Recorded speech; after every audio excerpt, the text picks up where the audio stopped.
Delegacija Srpske radikalne stranke koja je već 7 dana boravi u Iraku, svuda je primana s izuzetnim gostoprimstvom, sa velikim očekivanjima, nadanjima da će prijatelji i arapskog sveta, ali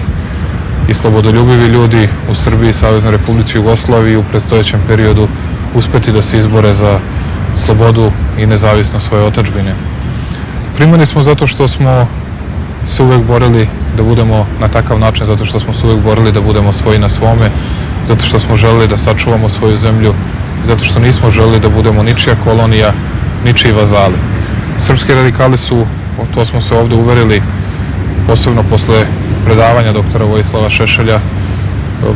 poznata politička stranka, rekao bih čak i popularna, kao jedna od najpoznatijih koja se suprotstavlja američkom imperijalizmu i hegemonizmu u celom svetu, gotovo čitav arapski svet, a ne zaboravite, to je ogroman broj zemalja afričkog i azijskog kontinenta, zna za srpske radikale i to je nešto što za nas predstavlja i podstrek za budući rad. Ovde u Iraku, recimo, smo imali toliki broj preduzeća, toliki broj firmi, koliko nismo imali u celom američkom kontinentu i čitavoj zapadnoj Evropi. Dakle, to je nešto što našoj zemlji pruža šansu i u budućem periodu da naše firme ovde obavljaju značajne poslove, od vojne industrije do privrednih, građevinskih poslova. Dakle, jedan čist ekonomski račun. Koliko je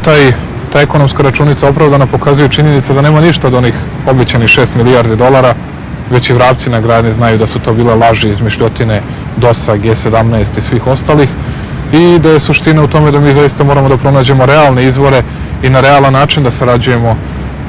ne samo u spoljnoj trgovini, već uopšte u ekonomskim odnosima sa inostranstvom. I recimo, za ovu godinu je predviđeno saveznim budžetom kao potpora našem budžetu negde oko 15 miliona maraka, a mi smo to mogli da dobijemo samo od Iraka. Ili čak mnogo više samo od Iraka kao čistog novca kao potporu budžetu, a da ne govorimo o tome da je spoljno-trgovinska razmena mogla da pređe i milijardu i po dolara. Dakle, to je nešto zbog čega se govori o čistom računu za našu zemlju, ali i o jednom prijateljskom poštovanju prema zemlji koja uspeva da odbrani svoju slobodu, svoju nacionalnu nezavisnost i pored svih pritisaka i da postaje lider arapskih zemalja. I ne samo arapskih zemalja, već i čitavog ovog dela podkontinenta i čitavog kontinenta, ali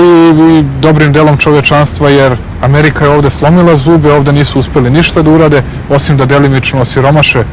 ovu zemlju, ali ni najmanje da slome moral hrabrih ljudi kojima je njihova sloboda najvažnija. Mi smo videli i shvatili da se radi o veoma ozbiljnoj državi, pametno uređenoj, državi koja zna da raspolaže svojim resursima, državi koja zna da se ponaša kao država i koja zna da upravlja. I mislim da smo mnogo toga naučili, naše iskustva su izuzetno značajna i u narednom periodu, dakle, kada očekujemo promenu vlasti u Beogradu, promenu režima u Beogradu, siguran sam da ćemo takva iskustva, posebno u sferi raspodele društvenog proizvoda, u sferi upravljanja državnim organizacijama i institucijama, umeti da sprovedemo mnogo toga što smo ovde naučili.